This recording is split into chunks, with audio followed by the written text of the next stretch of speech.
Welcome to the Asking Why podcast. I'm your host, Clint Davis, and we have episode 100 today. We made it all the way to 100 episodes, which I'm super excited about. I want to first by thanking my listeners and the people who are super supportive of this podcast, and just, all the emails you send in and Instagram messages and questions and guest requests and all the things that you guys do to help make Asking Why awesome, and just all the people that have messaged from the help that they got and the therapy they've gotten into.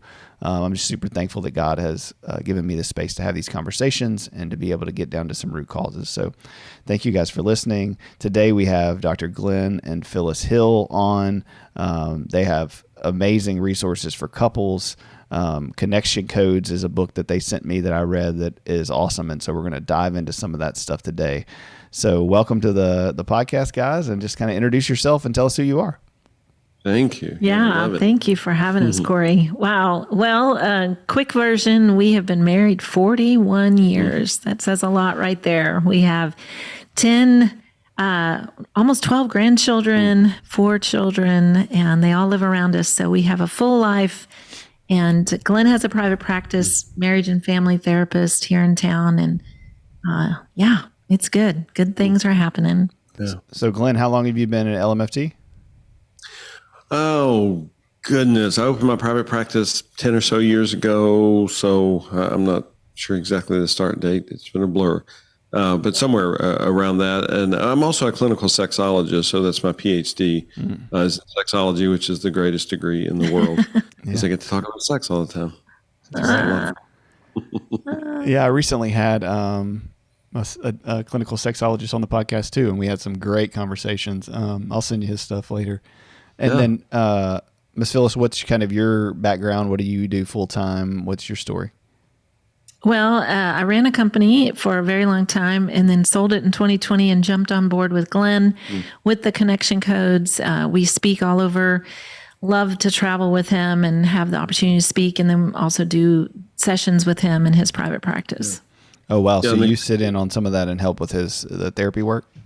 Oh, yes. Yeah, absolutely. Okay. Yeah, and that's a blast getting to do that. And there's just so much power in that for couples to be able to see us, that we're not just talking theory. And I'm a pretty good therapist, but just having her beside me, multiplies it incredibly. But the Connection Codes mostly grew out of our pain initially, because our first 10 years we missed so horribly, and it was pretty brutal.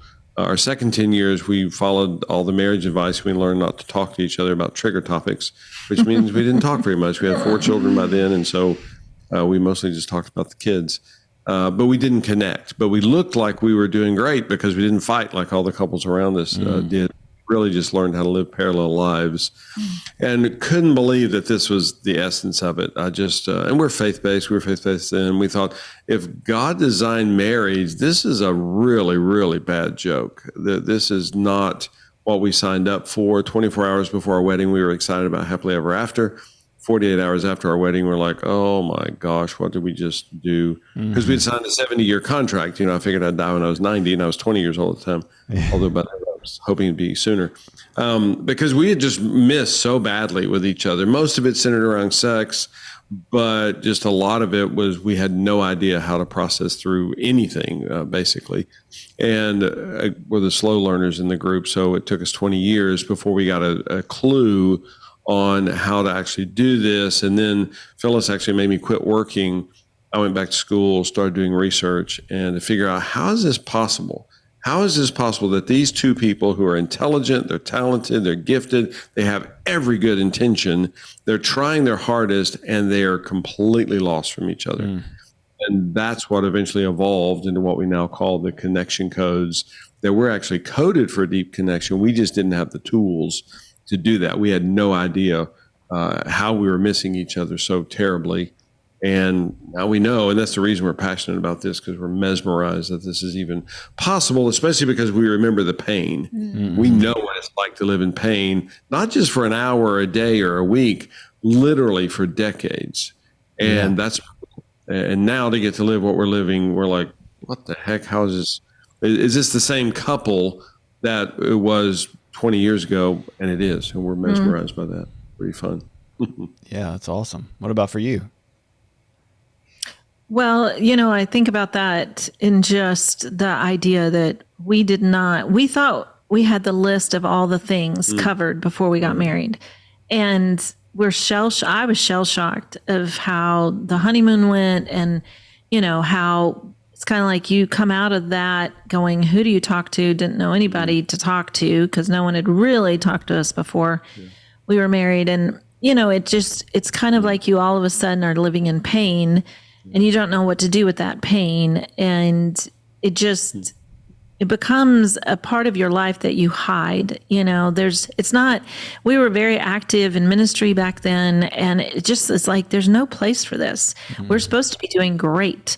And so, we would show up and do the church thing and smile and, just act like we were great. And there were parts of our lives that we would say were great. And, it didn't change the love that we had for each other. We just didn't know how to navigate conflict and how to navigate painful topics. And so it became one of those, like Glenn said, we just avoided a lot of topics, but then they would come back up and they would explode, and then we would wound each other deeper, and then we would get over it, and then it would go into this cycle of, am I safe or is it not safe to talk about this? And it's better not to be authentic, and just suffer in silence is what we did. And we saw that more as the longer you've been married and you do have friendships where there is a little bit of authenticity, you see that others are suffering too, that it doesn't seem like marriage comes without pain. And it's kind of one of those, yet every wedding you go to, everybody's so excited and the vows are, this is the love of my life. And, nobody goes into that going, this is going to be really painful. And it just seemed like for us, we just never believed it had to be that way. And we thought, though, it was about logistics. Like if you get all the logistics right, and that, Glenn kind of mentioned that for us, one of the trigger topics that was sex. And it's like, well, if you can get that right, then everything else is going to be great. Yeah. And so that was our focus for many, many years. And it's like, okay, we got that going really well. But then we realized, no, that's not all. Like we were still missing each other. And there was a lot of confusion, to be honest, because I saw the world one way, he saw the world a different way. And it was just maddening. And there was an incident that happened that's now kind of that big moment. And we write about it in our book. We talk about it a lot. It's in our master classes. And we call it the dishwasher story. And this is 20 something years into our marriage where it was one of those nights where I came in to start dinner and thought, I need to unload the dishwasher first. I opened it. It was already unloaded. Glenn comes into the kitchen and I say, hey, babe, thanks for unloading the dishwasher. And he responded in his typical way, which was snarky. And he said, well, that's not like the only thing I've done today. And that right there would lead us into a disconnect, into pain, into an argument. And I knew that was coming, so most of the time in those moments, I would just roll my eyes and turn my back and just not say anything and just start fixing dinner. And that particular moment, I was like, this is crazy. What is happening for him that's his response? And so I actually turned towards him, and that curiosity led me to say to him, what do you hear me say? What happens for you when I say thank you for unloading the dishwasher? Yeah. And what we were missing so horribly is that I happen to live with one of the most productive people on the planet. She happens to live with one of the lesser productive people on the planet. I'm a lot of fun to have around, but I struggle getting just basic tasks done. So when she would say, thanks for unloading the dishwasher, it sounded to me like she was like making a big deal out of a small thing, because she loads the dishwasher, who knows what. At that point, we had 4 kids, so 10 times a week. And so I thought she was being sarcastic, and it felt demeaning. It felt humiliating that she's like, whoa, it's a miracle. Glenn did something worthwhile for a change. Let's have a party, throw some confetti in the air. So I would feel incredibly wounded by that. And it felt embarrassing that she was making a big deal. So my response was a defense that that's not the only thing I did today. And just for the record, I'm the educated one. Phyllis is the smart one. She's the one that, and I literally think every benchmark in our relationship has been something that she has figured out where we were missing because we had done that pattern not 10 times, not 100 times, literally thousands of times over a period of 20 plus years. And she just got curious in that moment and wanted to find out what was happening for me. When I told her, it revolutionized our relationship because she realized, oh, he experiences a whole bunch from that. And she actually went through a period of probably years where she would say, I think the correct response is, you're welcome. Well, of course, I'm going, wait. You insulted me profusely. You just stabbed me in the gut. And I'm supposed to say, you're welcome, which again, none of that was what was happening with Phyllis. She genuinely meant the 6 words that she said, thanks for unloading the dishwasher. But in that moment, she slowed us down enough that she saw that, oh, there's a lot happening for my partner that I'm missing. She had no idea. Again, not once, twice, 10 times for 20 plus years, that this was our pattern. This was what was happening. And that was a big, big shift for us. And that's one of the tools we use to this day to find out what's happening for the other person. Yeah. And, you know, for me, it was like this light bulb went off and it explained so many things because I didn't ever see it from his perspective before that. And I had my own clarity that you're supposed to say you're welcome and then we would be peaceful, right? And I never realized that what the message he was hearing was so condescending. And of course, you know, he viewed me as extremely productive. I didn't view myself that way. I was just doing the next thing. Like I never compared his productivity to mine.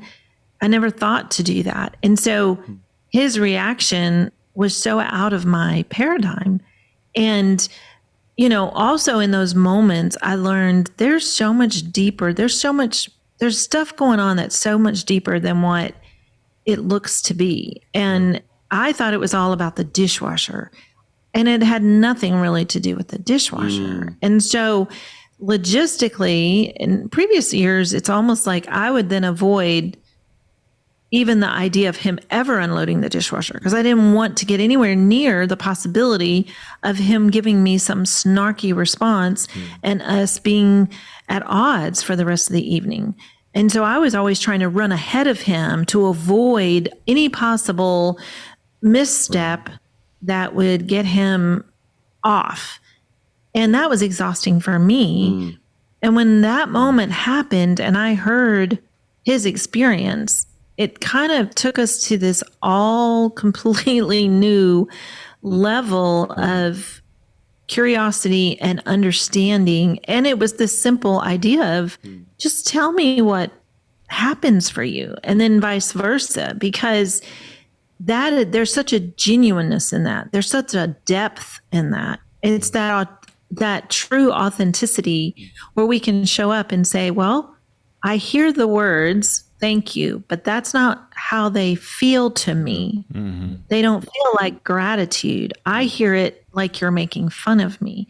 And, you know, that kind of led us down many years of research and understanding how the body functions, how emotions fire in your brain, which that all was mind-blowing for me because I, for years, would say, yeah, Glenn's the emotional one. I don't do emotion. And I literally thought I could opt out of emotion.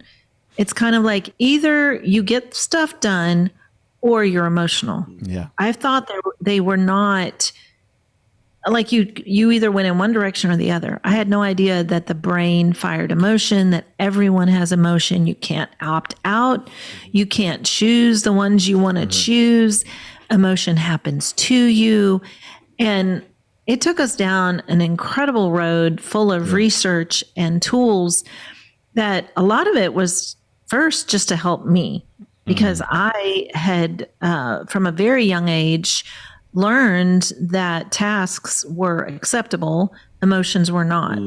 And so I went really well into the task part of my life and totally ignored the emotion a part of my life and really took a lot of pride in it. Like, I get stuff done because I'm not emotional.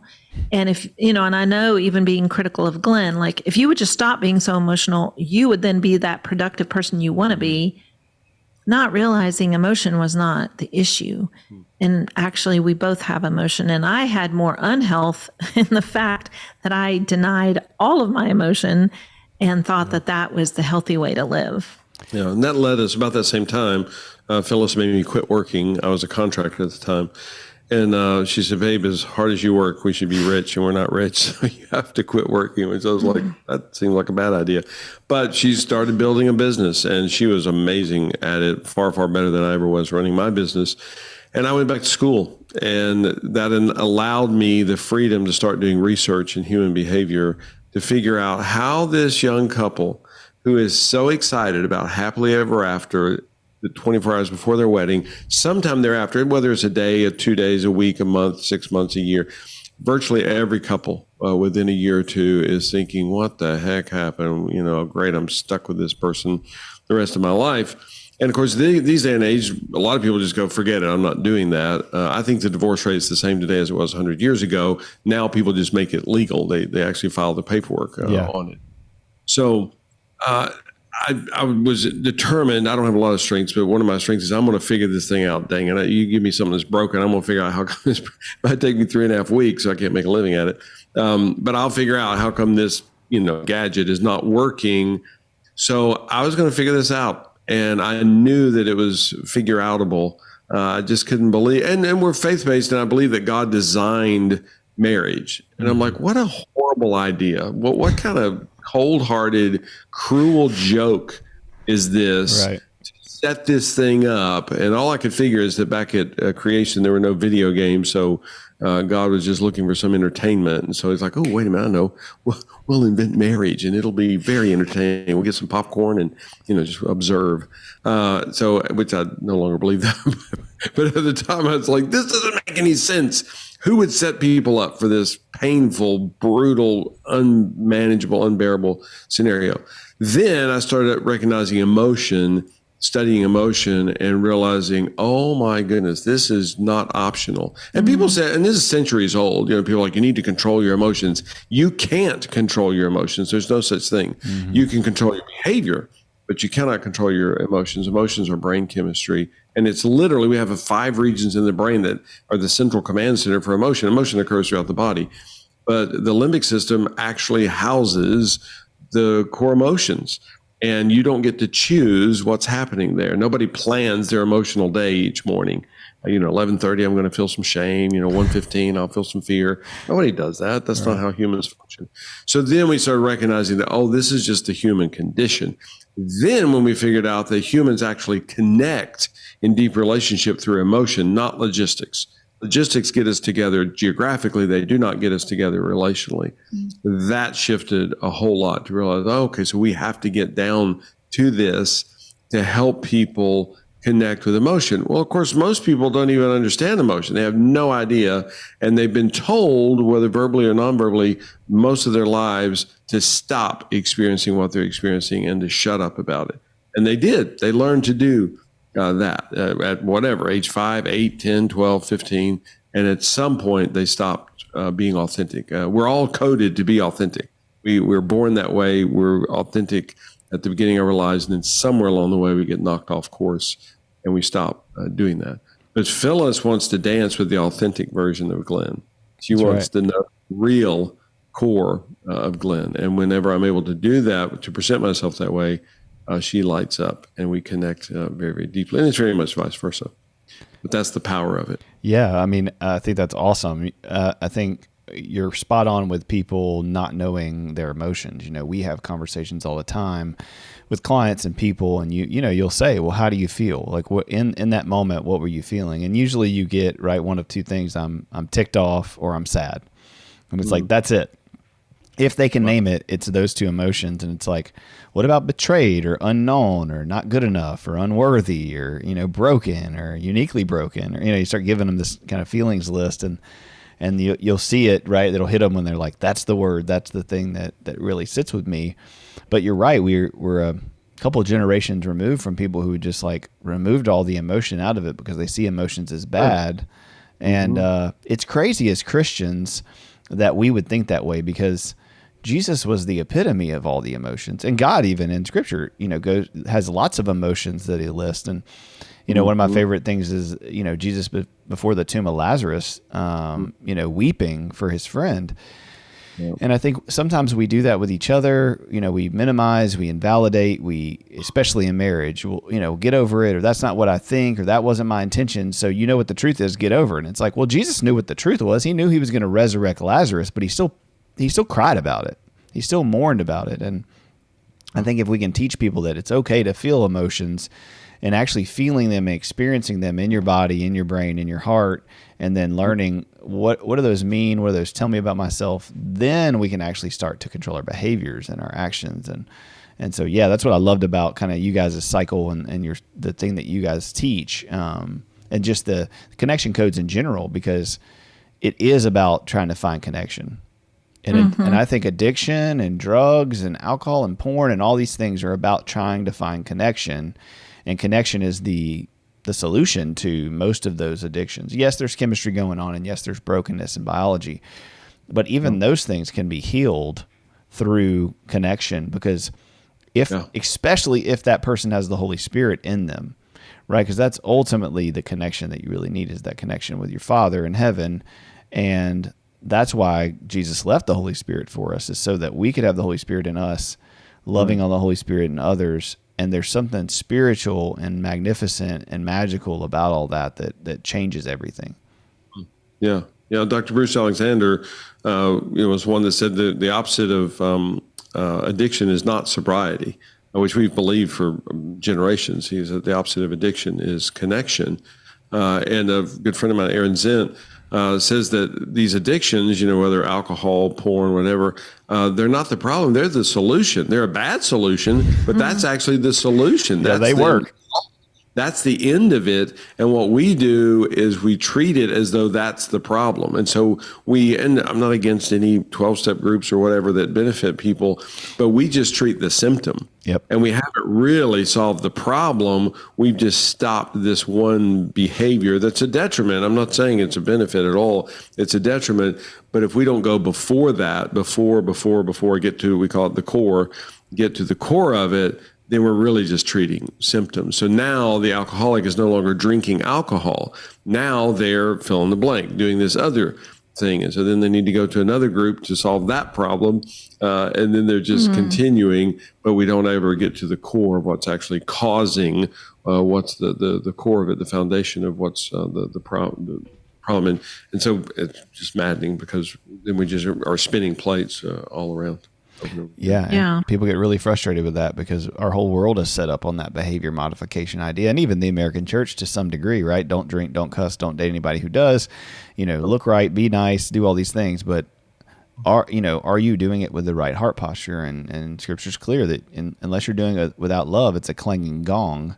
And so I think it's interesting that, the church in and of itself has kind of thrown the science and the biology and the things that I think you guys focus on so well in your research out with the bathwater, right? They've thrown that baby out, and we've got to. What I love about what you guys are doing, it's very similar to my passion, is like we've got to integrate this theology and the psychology together, and that biology and that psychology is general revelation. It's God going, hey, here's how I've created you. Here's how our humans are wired, and here's how they function in 2023 based on epigenetics and history and all the things we know. Now, that needs to pair well with Scripture, right? There needs to be some truths. And when it doesn't, it gets really wonky, as I know you guys see, when psychology can just, go some really toxic, unhealthy ways. Yeah, it is so interesting just talking and realizing, okay, so God created our bodies. And a lot of it is, I know for me, just my parents were pastors. They were missionaries in Germany after World War II. Like my beginning memories are just loving Jesus, telling people about Jesus. And what, a great foundation of a love for God, but I never understood the things that I now know. And I think a lot of us have similar stories. And that's, I think, why for me going into marriage where I did all the things, right? It's like, especially when you have gone down the road of the purity culture and, there was so many things in those times that we were like, look at this checklist of things that guarantee you success in marriage. And when then immediately the amount of pain that came, it was shocking and confusing and felt betrayed almost by God. And so then it's a spiritual thing that comes thrown in there too. Like you begin to question everything. And so it took us years to almost unravel it, to realize, okay, actually we just we missed God's heart and God's intention. And when you know the body, and that's so much of Glenn's research was understanding, like, what is the human condition here? God created the human body. And when he first started bringing this stuff home and sharing with me, like, your brain houses emotion, you can't opt out. I'm like, okay, this goes against everything I've ever thought, believed, done. Yeah. And yet when you go, wait, but God created me. So then I became like so open. I want to know what I've missed. And I want to understand how God created me. Yeah. And the body is amazing. And when you think about it from, wait a minute, I've just missed this. I was just never taught this. Science class never covered this. And to go, okay, so it's the messenger center of my body. It's that I've got to learn how to tune in, because if I don't know how to figure out what's happening with me, how am I supposed to tell my spouse what's happening with me? And so often we get so confused in it all that, we don't know how to be authentic. So we kind of I was taught you fake it till you make it. Right. And it's like, whoa, wait a minute. It's not that complicated. God actually created you to have a messenger center in your brain. Yeah. You just have to learn how to identify what's happening for you. Tune in. And a lot of the tools that we teach are simple, very, very simple. And that's thanks to me, because I'm married to a researcher, a scientist.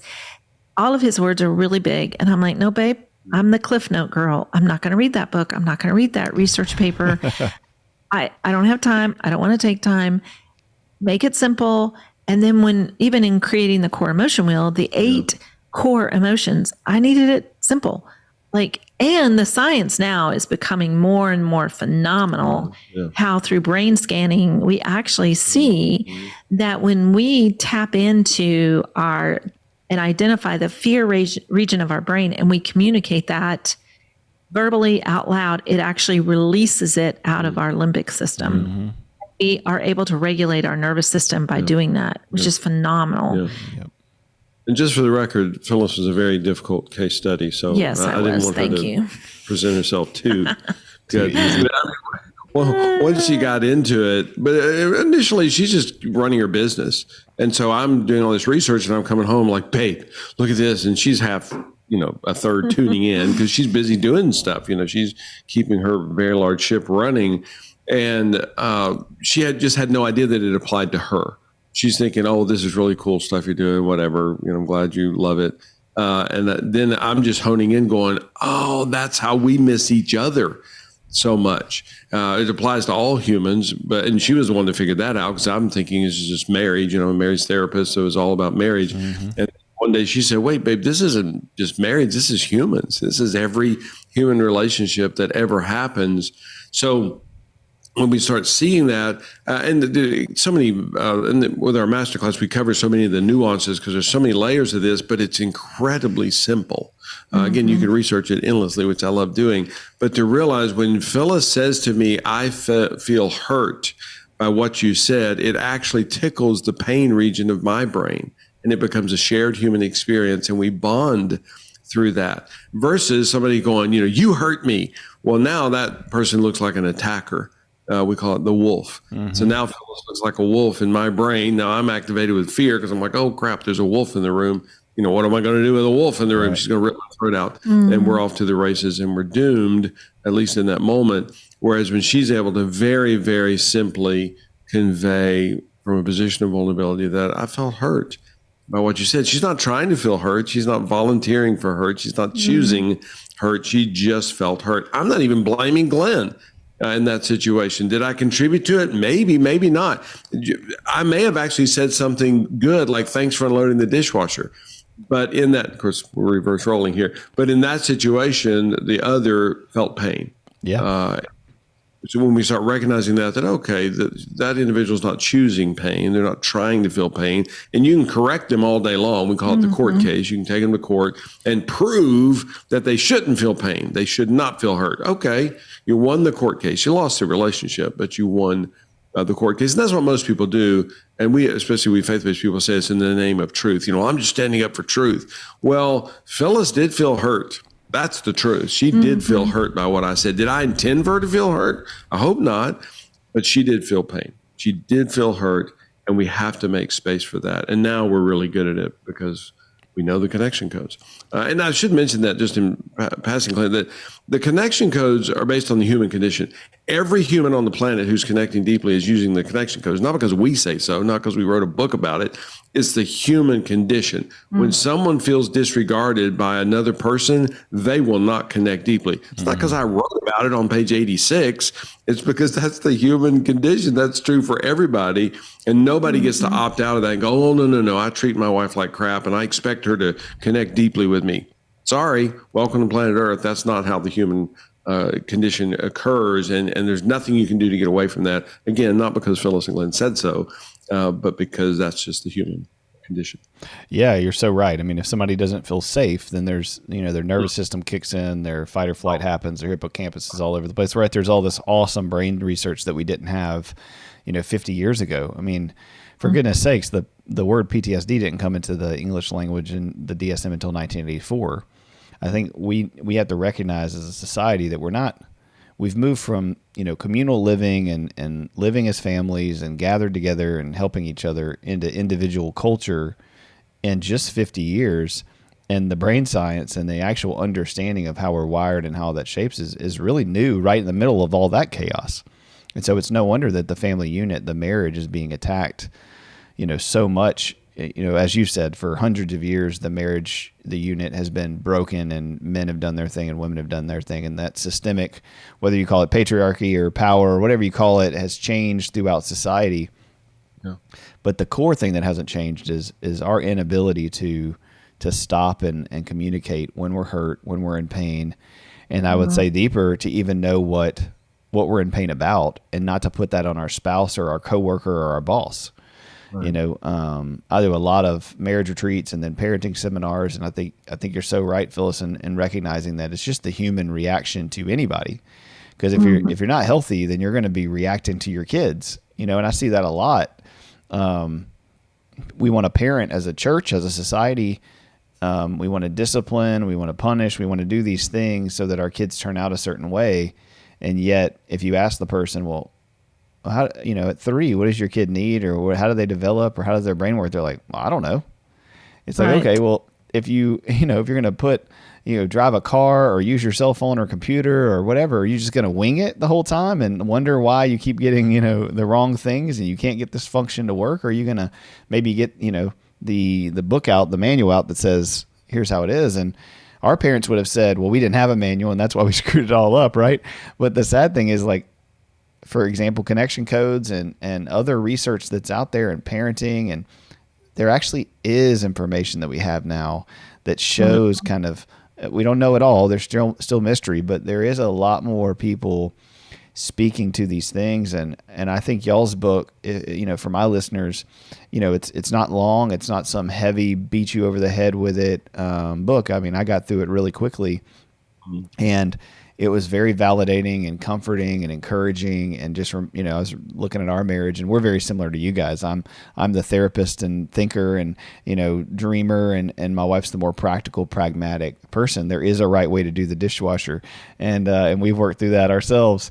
And yet I'm with you, Glenn, like, she's taught me so much about who I am and seen the missing pieces and picked up on stuff. And she's usually ahead of me in that. She'll say, well, I don't know if this is good for us. She doesn't always have the same reasoning that I have or know why, but she has that instinct. And then later I'll say, yeah, you were right about that. She's like, I know. So anyway, the whole thing is a beautiful, beautiful mess. Tell me, so we talked about a lot about emotions. So in your book, you talk about kind of how people can identify their emotions. So for people who don't know how to identify their emotions, kind of tell us your process to help people with identifying those and then processing those and, looking at that stuff. Yeah. Well, go ahead. Well, no, I think that's what I love about the simplicity. We call it the core emotion wheel. And it came from, yes, all the research, but it was me going, keep it simple, like make it something I can do in a quick amount of time. Because I was so clueless at 50 years old, because I believed all my life that I could opt out. And so I'm like, I do not know how to tune in with this place in my brain, these core emotions. And so the 8 core emotions, and being able to tune in and go, okay, what's happening with me in fear, in anger, in shame, guilt, hurt, sad, lonely, and joy. It's like, oh, okay, wow. And, my knowledge of myself has definitely expanded, but when you keep it to the 8 core, I don't get lost in that. And what's beautiful about it is in any language, you can translate the word fear and everyone knows what fear is. Yeah. And so it's not complicated. And, we've developed it into a 4-minute a day tool where we can slow down and tune in and do this exercise where it's like, okay, what's happening with me? And in sharing and hearing Glenn share with me, I'm always amazed, and it just washes over me. So it's, that's, I think, the beauty and the power of what God has gifted us with all of this, is that when I hear his at the core, when he shares his shame or his guilt, it just washes over me, and vice versa. Or if he expresses a fear, and it's just like, wow. And part of what we teach too is how to respond. So we call that the power of the ooh, which is just an audible response. And we've gotten this so wrong, especially I think in our church family community, where we think we have to encourage everyone. So someone walks in and they share something, and we immediately think that we need to jump in right away and have a scripture to share, or, a word of love or something. Well, what we don't realize is that so often the person doesn't feel heard or regarded. We don't even realize that we've actually cut them off. We've not even asked one single question, that kind of stuff. And so in all this research, again, it's just brain chemistry, which is so powerful, because it's like, wow, God created us and we're amazing creatures. It's that power of the audible listener, and just like making space for what you're going through and knowing I don't have to fix it.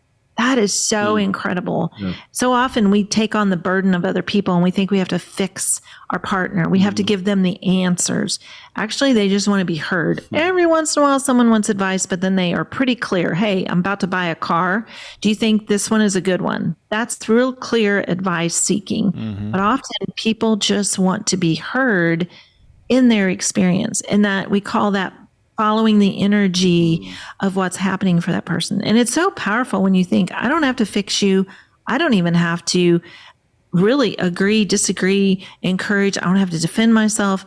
I actually just need to make space for what you're experiencing. Yeah, and that's when we researched into emotion in just the brain, that there are 5 neural regions. It's true for every human on the planet. There are no exceptions.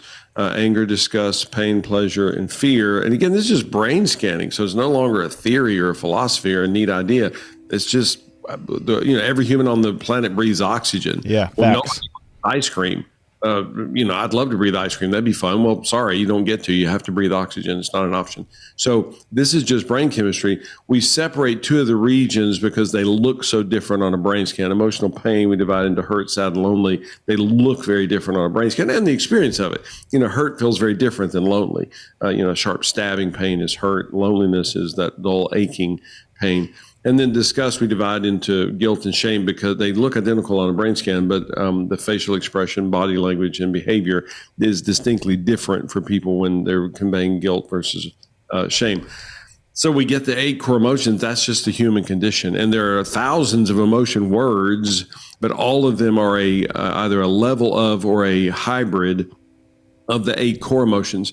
The power of this is it helps people narrow it down. So whenever you hand them a list of 120 emotions, it's going to take them 10 minutes to sort through the list. Whereas if they realize that, oh, this is just brain chemistry, I have 8 core emotions. Every human on the planet has 8 core emotions. I can get that. Now I may elaborate on it in the next sentence or two, but if I would walk in and say to Phyllis, I feel overwhelmed, she doesn't really know what that means. She knows it means something, but overwhelmed is actually a result of an unprocessed core emotion.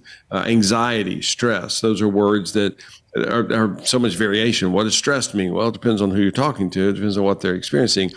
But if we get back to the core, and then we started seeing that whenever I convey a core emotion to Phyllis, it activates the same core emotion in her brain. Again, I think I mentioned earlier, it becomes a shared human experience, and we bond through that. Yeah. Because every human on the planet knows the 8 core emotions. Everybody knows what fear is.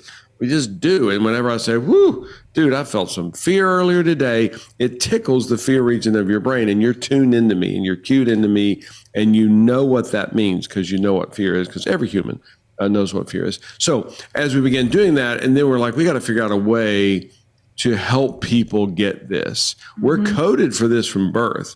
We know how to convey authentically from birth. A 12-month-old never hesitates to present authentically, vulnerably, even at 3 o'clock in the morning. If you have small children, you know this is true. They just, and they don't hesitate. They don't look at their watch and go, you know what, I bet dad and mom are tired. I'm going to let them sleep until 7. Nope. I'm experiencing something. Absolutely not. Somebody needs to be in tune with me. I have a need. Let's go, mom and dad. I get it. 3 a.m. I don't care. You need to be present with me. Well, there's no birthday where that changes. Now you're 3, 5, 8, 10. It doesn't matter. This is always the human need. I always need to be able to convey, process in the moment exactly what's happening for me. So that's the whole purpose of the connection goes with the core emotion wheel, is that we're retraining them to be able to do this because they got lost along the way. And so now they're completely inauthentic. They don't know how to be vulnerable. They don't know how to convey it, how to process. And so they're just constantly at odds, which again was our story for a very, very long time. And now we know how to process it. What's amazing is research came out about 2 years ago that humans don't experience a core emotion for more than 19 seconds if it's not reactivated. That is stunning to think that we are 19 seconds from changing the world. It's unbelievable if we could get good at this. Because when we miss on that, there's lots of things that reactivate core emotions, but when we miss on it, now it starts to escalate. And now Phyllis and Glenn are at war for, who knows, an hour, a day, a week. We used to have 3-week disconnects, 3-week conflicts. And now we literally rarely ever go more than 30 seconds with tension between us. Blows my mind. I wouldn't, if you'd said that to me 25 years ago, I would have said, oh, shut up. That's stupid. That can't be done. And now, and to this day, I mean, we look at each other like literally we'll process through something in 30 seconds and we look at each other like, did that just happen? Did we just do that? That's a thing? What? Well, that was about 30 seconds and we're good. And because we remember the pain, we remember the misses, endless, countless misses, and all the pain and the trauma that we experience with that. So that's the reason we're passionate about the connection codes. Number one, because we live it and we're just like, oh, this is really cool. But we've also found the cure for relational cancer, and we can't not spread it to 8 billion people on the planet. That's our population goal. Otherwise, 8 billion. That's good. I'm excited about it. I mean, I think it's going to be a really good resource for people. It's been a good resource for me. Just a good reminder of, looking at what's going on underneath that. I mean, we've been married 13 years, 14 in December, and 2 boys, and, trauma and miscarriages and allergy issues and, sex issues and all the things that come in with babies and changes and development and crisis and trauma. And I think it's always good to have as many resources as you can. And I think y'all's does a really good job of getting to core issues. One of the reasons we call this asking why is because I like to ask like the why questions. Well, okay, I understand you need to do that, or that's the symptom, or that's the treatment, but why? Like, why is this happening? And I like to tell people, it feels like you fight about 1,000 different things, but you only fight about a few different things 1,000 different ways. Yeah. It's those core elements that are the thing that keep coming up. And So how is it that you guys kind of help people? What if people don't have any insight? So maybe they can name their emotions, they can name what's going on, but how do you encourage them to maybe look back in their family or their childhood, or, to figure that stuff out? Well, part of the journey, and that's, again, I know this may sound like we're being redundant, but when you start using a simple tool like the core emotion wheel and start asking yourself what's happening, then you're more in the moment. So like right now, what's happening with fear? Well, aware of time. I know we've got a time thing today. We're going out of town tomorrow. It's me tuning in right now to that. Now, the more you do this, it begins to open up things in your life that you're often not even aware that this is a journey you're about to go on. So, for example, anger. I realized, even though I've been doing this core emotion wheel for years now, it was earlier this year that I realized I'm having a super hard time with anger, with the primary anger. There's primary and secondary anger. Most people are confused about the two. Secondary anger is masking another core emotion. I feel sad, but what you see is anger. What you feel or what you express is anger. But really, it's because you're sad or you're hurt or there's fear under there. So core level anger is the driver. It's like that adrenaline. If you're a marathon runner, you need to be tapping into that core anger. Have some anger. Yes. And it's interesting because I used to run half marathons and people would talk about the runner high, never experienced that. And I think it's because I didn't know how to tap into core level anger. And usually when I have done the wheel in the past, anger for me is, like the starving children in India. That's kind of where I go with it. It's not personal.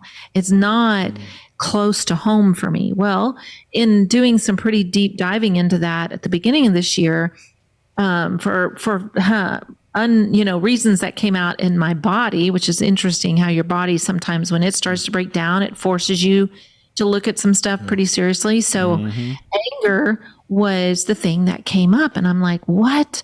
And so then through some therapy realized I am terrified of anger. And it goes all the way back to my childhood in seeing my older brothers fight. So I'm the baby of the family. They were older than I, and they would fight, and it scared me always. They were physical. They would hit each other. They would throw things at each other. There would be blood sometimes in the way they fought. So as a little girl, anger equals violence for me. And so in this therapy earlier in the year, my therapist asked me to describe anger, describe it. And what it was for me is a black hole, dark black hole. So you got to go down in there, which is terrifying, and then you may never make it out. And it's like, oh my goodness, no wonder I'm having such a hard time really tuning in to core level anger for myself. I'm terrified of it. So I had to do a lot of work with that journey of anger, and it released all kinds of stuff in me from my childhood. And I didn't know I was holding it. I didn't know this was a journey I needed to go on. But when you start this kind of work, it may lead you down other roads, but it's so simple. It's slow in the sense of you can just start with the here and now. Tune into what's happening for you right now today. What is your sad today? What is your lonely today? And then it's not so overwhelming. It's like, okay, thank you. I don't want to have to dig up all of my skeletons in my childhood. Can we just start with today? And can I get some immediate relief? And the answer is yes. And I believe that's why, we've worked with so many couples who have seen radical changes in their marriages, couples that have been separated going towards divorce, who find us, start working with us, use these tools and have brought their marriage back together, have found healing. And it's incredible because it's in the here and now. And it's right now every day. So every day without a shadow of doubt what's happening with me, and I know what's happening with you. And I can just make space for it. And when I hurt Glenn and he can just tell me that, I don't have to, wallow. I don't have to apologize a million times. I don't have to, on and on the list goes. I don't have to explain myself and try to make him understand all this stuff. It's like, no, I can just hear his hurt. And wow, he feels so regarded and he feels so heard by me now. And it's not because I'm saying all the right words. I'm just making space for what's happening for him. That's so good. I love that. Can we do, can we kind of get that live action that we talked about and maybe work through some of that and show people an example of how they can do that? Because I know that it's all theoretical until the crap hits the fan. There's a Navy SEAL quote that I love. It says, when the crap hits the fan, it doesn't say crap. When the crap hits the fan, most people don't know where the fan is.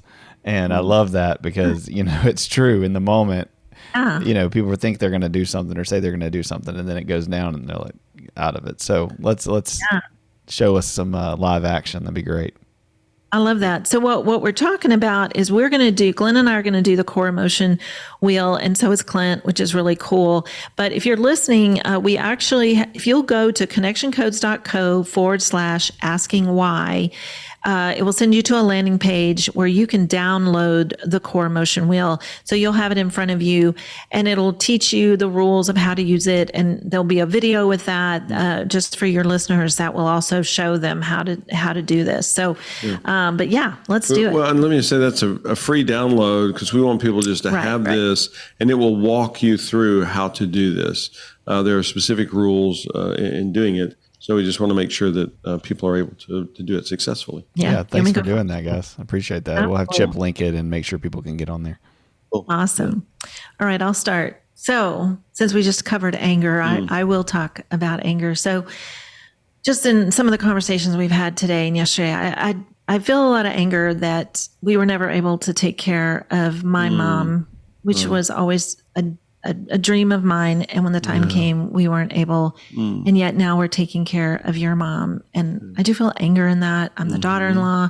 Never thought this would be my life, my season. So feel anger in that. I do feel fear as well. We're about to go out of town. And whenever we leave, something seems to always happen with your mom. And I feel like I try to cover all the bases, but it doesn't always happen.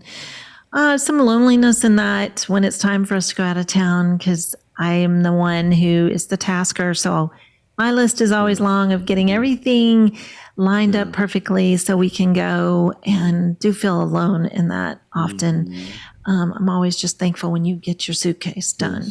A lot of joy about going out of town with you. Love being on the beach with you, and love the sound of the ocean, and being able to experience that with you is always dreamy. I feel guilt because I missed with you yesterday, and I just was not tuning in, and I know that's hurtful. And I feel shame when I do that because I know how important this is, and it only takes a few seconds if I'll just tune in. So feel guilt and shame over that. Sad.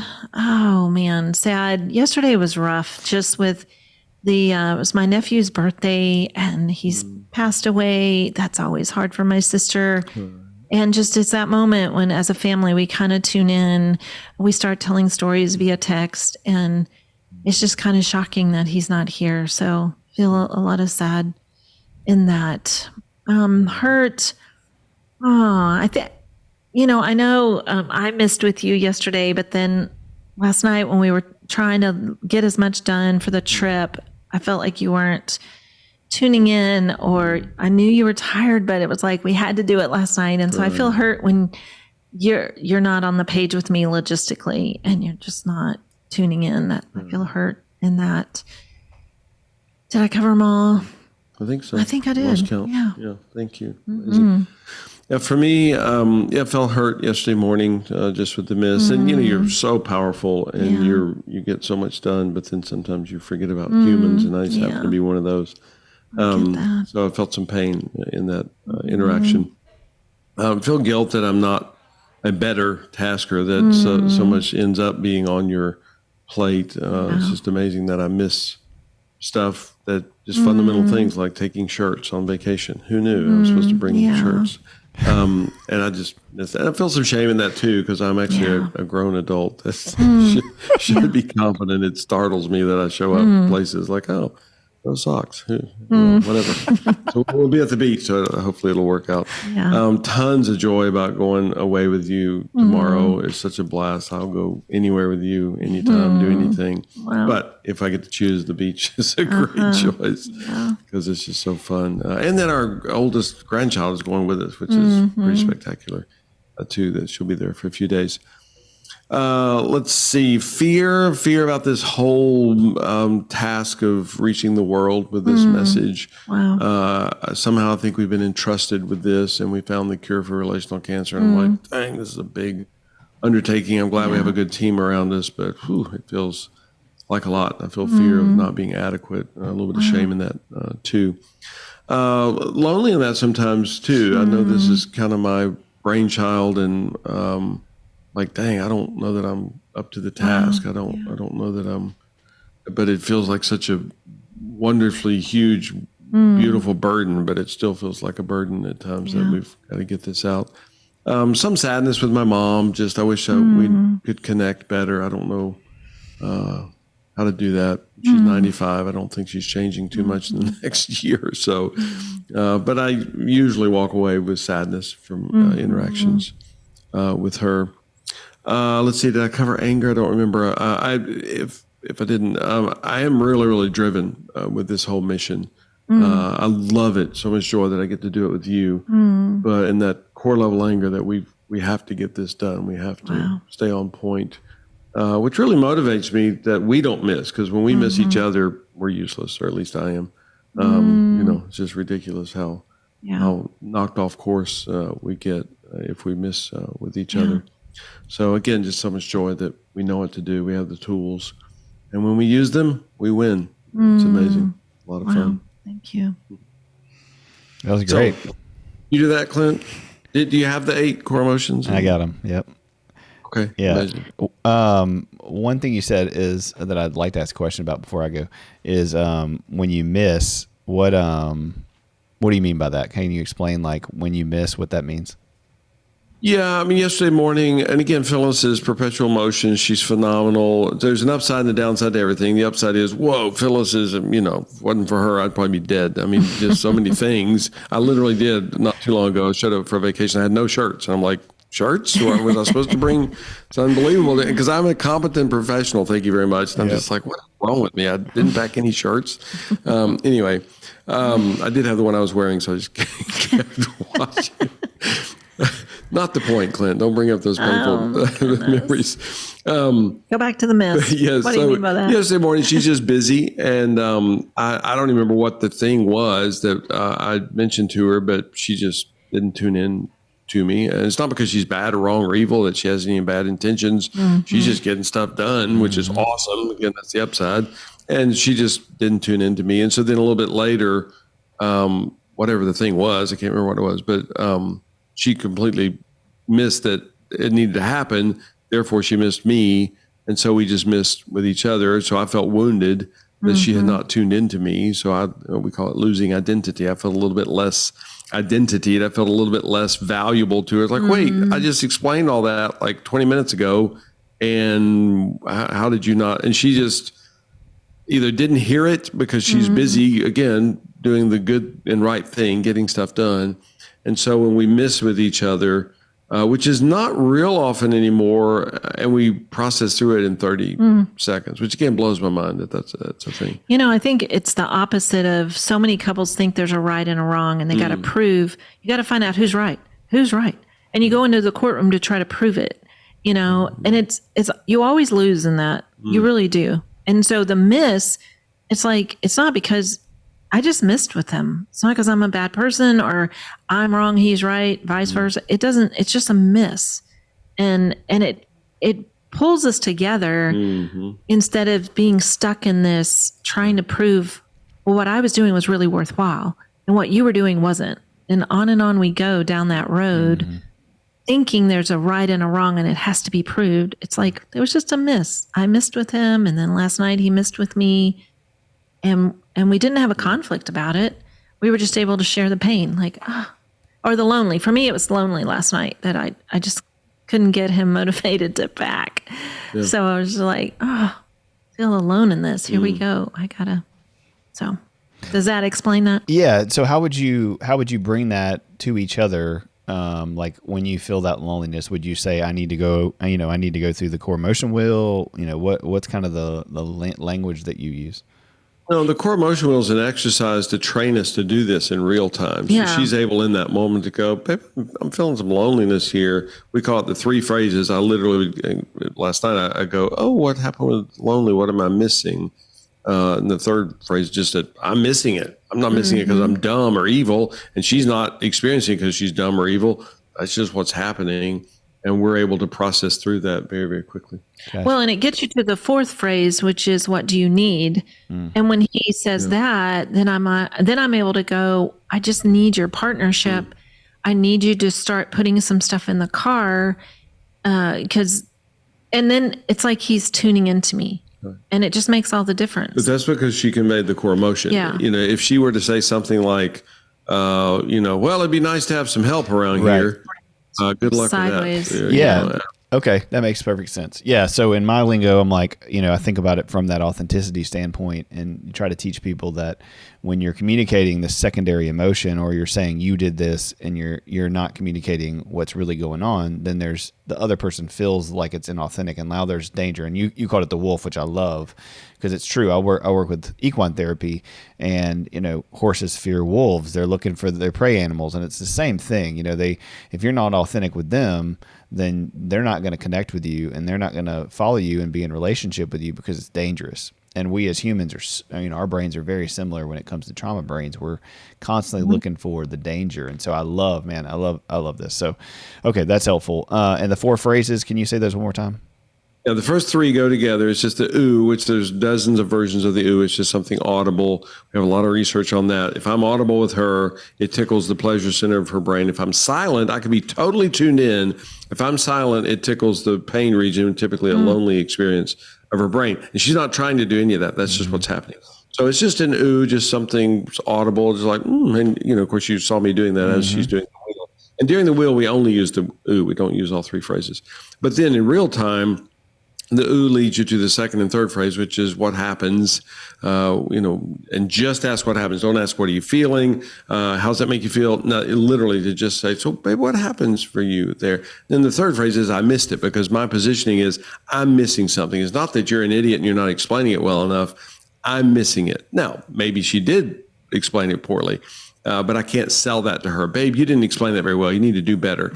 I can't sell that. Yeah. But if I say, babe, I think I missed something there. Could you help me get what happened for you?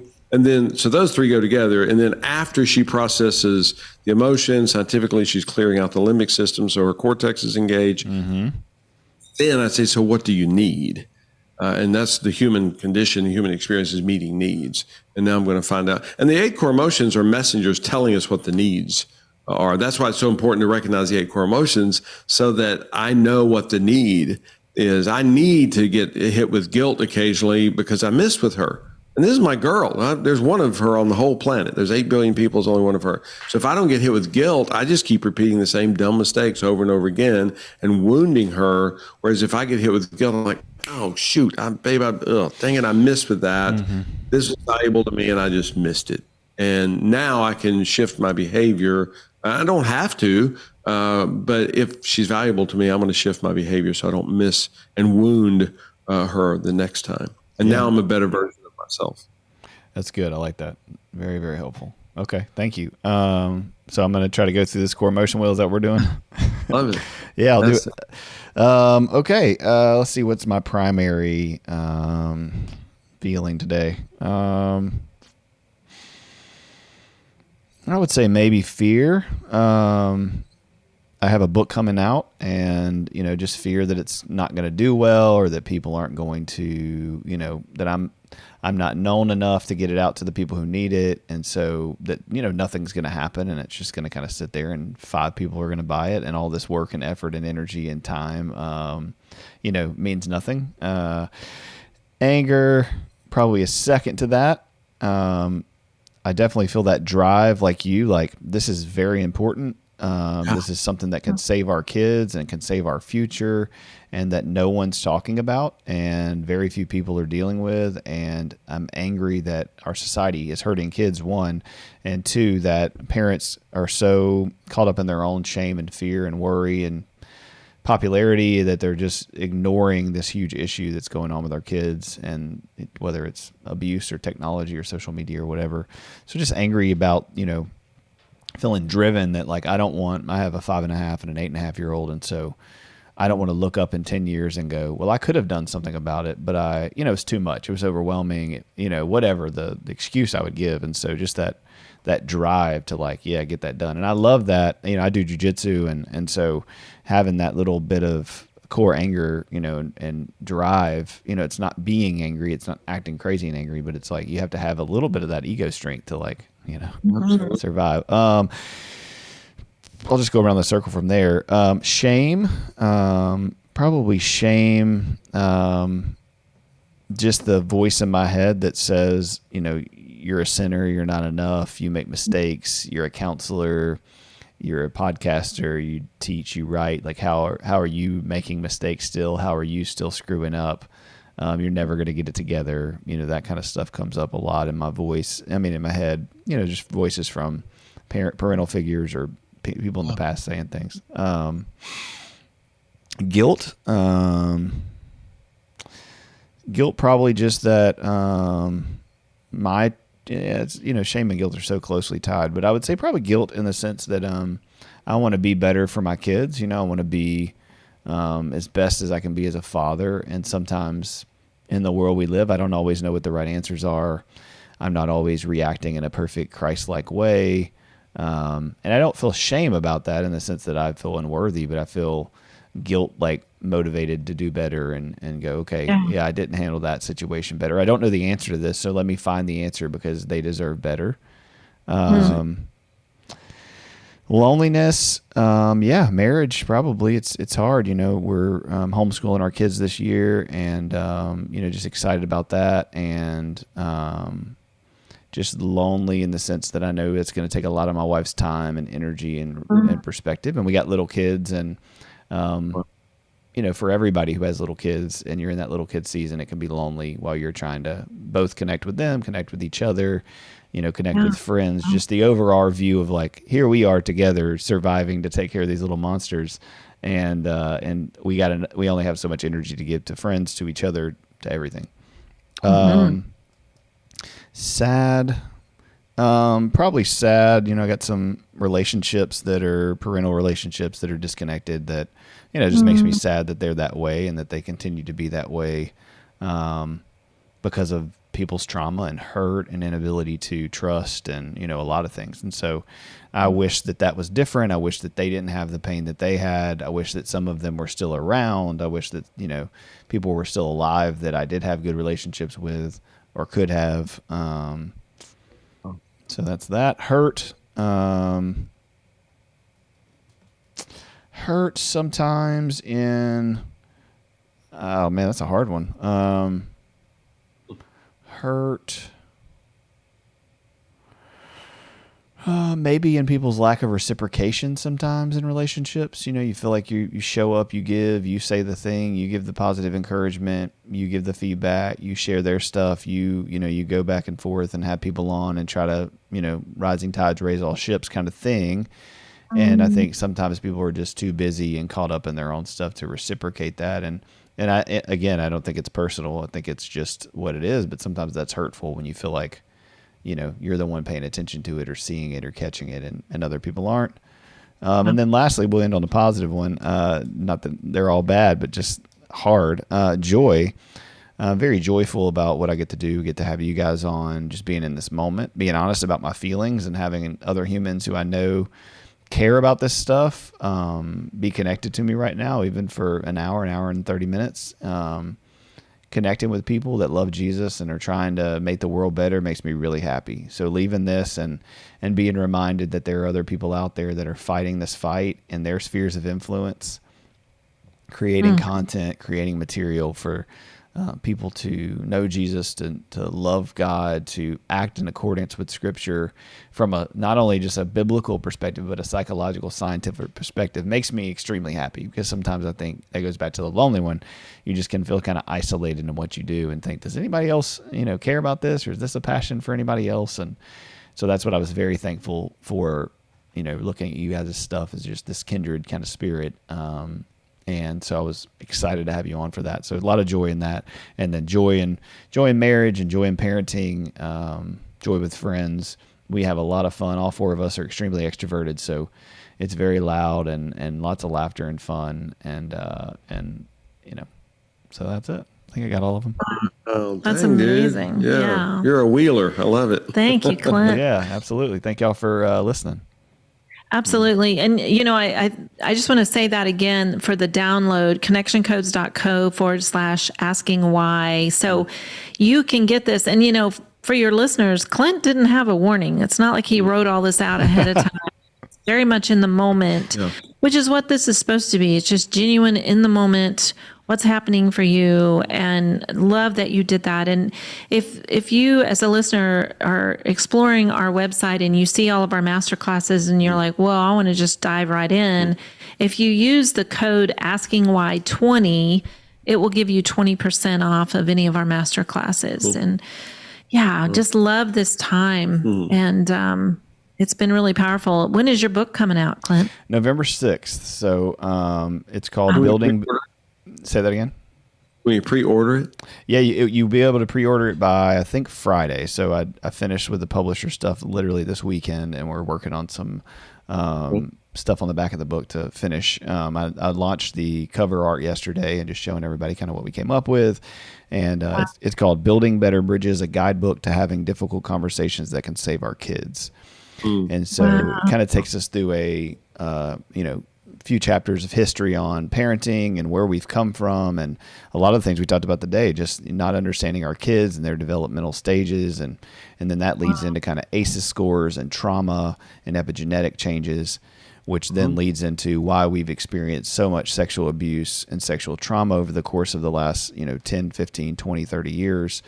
And then that leads into kind of cell phones and the internet and exposure levels and why things are so drastically different in the 80s to now.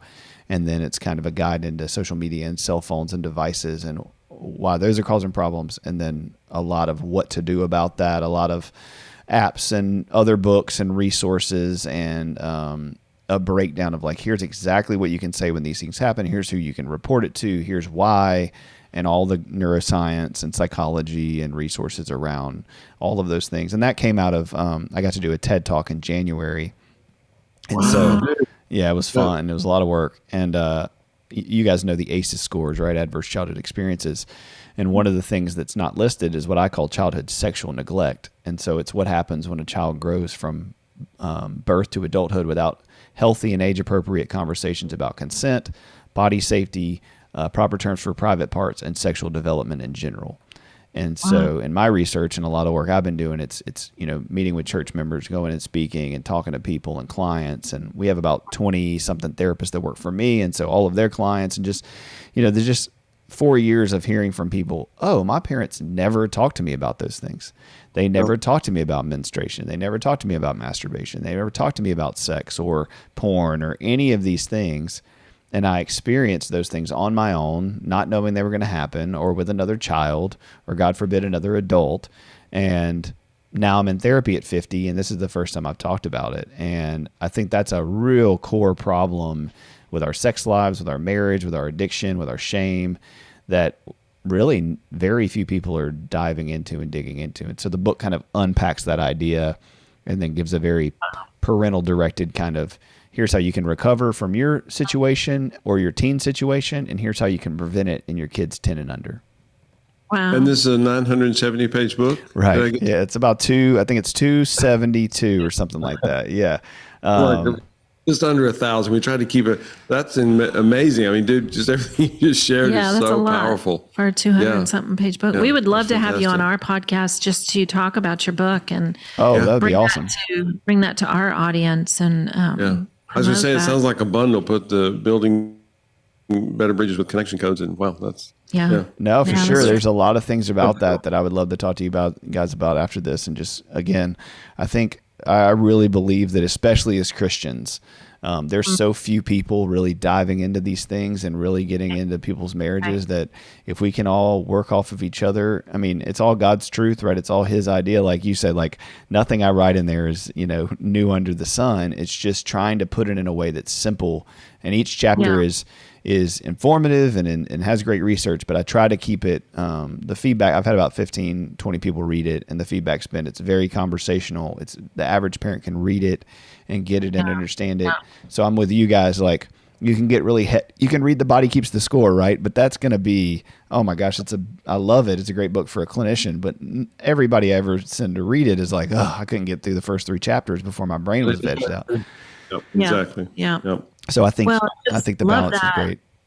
And, even just with that, if we're disconnected in our marriage, if we're not being authentic with our spouse and you have children, it's kind of like, what have you got left to give to that relationship as far as authenticity and those hard conversations? And because especially for many of us, because we didn't grow up with that. So we weren't having them. That wasn't modeled to us. That sure wasn't talked about at church in any form, youth group or beyond, to know how to have these conversations with our kids. But when we're not being authentic with our spouse and we don't know how to even tune into ourselves, we just keep passing it on, and when you go, okay, I'm going to learn this from me because I want to teach my children how to tune in for them, how to give them a voice where they can say, I felt hurt today when this was said to me at school or, by the neighborhood kid. They can come home and have the language to tell you what's happening with them. And just this simple core emotion wheel, when you're sitting down at dinner and your kids then are telling you the hurt, ding, ding, ding. You as a parent are like, whoa, what happened today in this neighborhood and, or at school or on the bus? And it gives you just a very natural, fun way to do something with your kids at dinner. So it's like, you got to start with yourself. Let me figure out what's happening with me. Because if I can't figure it out, then I'm not doing this with my spouse and I can't be doing this with my kids either. You're so right. I mean, I love, again, I wanted to write a book on marriage. That was what I'm a MFT as well. And so I love marriage. I love seeing couples. I love doing marriage retreats. But, God had other plans. And so, I have some sexual trauma in my past and, all the friends and all the people that I know and, for my whole life, I feel like that's just been something that's everybody's been very vulnerable with me about, because I'm usually open about it as I've gotten older, and especially since therapy. And, I'm a CSAT, which is certified sex addiction therapist. And so I work with a lot of addicts, and 99% of them, 99% of the human trafficking victims I've worked with, 99% of the abusers I've worked with have these things going on. And so it just that I love that. I've really never heard of protest anger is what I typically called it, that deep rooted, like, we got to do something about this. But I love that core anger piece that you guys talk about, because that is the motivator. It's like, I'm angry that all these guys and all these women are suffering and they feel shame and they're being looked at as monsters when they were kids. They had these terrible things happen that no one protected them from. And so you guys' work and the Hargraves work and, the Gottman work and a lot of the good marriage stuff that's out there, like, it's the thing that holds it together, because if they don't have parents having good communication and healthy communication, then they're not going to communicate about what I'm talking about. And, that's kind of the building the bridges, is the idea is, you have to build a bridge between you and your spouse, you and your child, that can hold heavy things. And if your bridge is made out of straw, it's not going to tolerate a difficult conversation about sex, or it's not going to be able to hold a conversation about I'm hurt, I'm lonely, I'm sad. That bridge is just not going to hold it, and it's going to fall apart. And so we've got a lot of building to do, in my opinion. Yes, we sure do. Wow. Well, thank you for having us on your show. And man, I'm excited to do this again with you on your show. I love the idea of having you on ours. And that's just, love what you're doing, Clint. Thank you. I really appreciate it. I appreciate y'all coming on. I'll send y'all an advance copy. I should get some hopefully by the beginning of next week. And I'll send y'all an advance copy, and then we can schedule it, and I'll come on there and we'll talk about it. Sounds awesome. Amazing. Thank you so much, All right. Clint. Well, thank you guys. Go ahead. Where are you in the world? Where do you live? I'm in Shreveport, Louisiana. Oh, Okay. you're not far. So I went Nashville. I went to Fuller Theological Seminary in California is where I got my master's. And so moved around a bunch. I was in the Army for a while. And so I've been all over the place. But Shreveport's been our home for about 10, 12 years now. And, you know, we love it. We're trying to make it a better place. And, you know, we got friends and connection and community here. So we have some other practices in some other cities. And, you know, I'm over there, here and there. But you guys are in Nashville? Mm-hmm. Yeah. Yep. Well, if I'm up there to speak or do something, I'll definitely reach out. But do y'all do podcasts like this online, or you do it in person? How do y'all work that out? Just like what we're doing right now. Okay, That's awesome. how we do. Yeah. Cool. We'll hook it up. Well, thank y'all for listening, listeners. Please check their stuff out. You can find them on Instagram. You can find them on Facebook. You can find their book. We'll list that code for everybody. But thank y'all for coming on, and God bless everybody.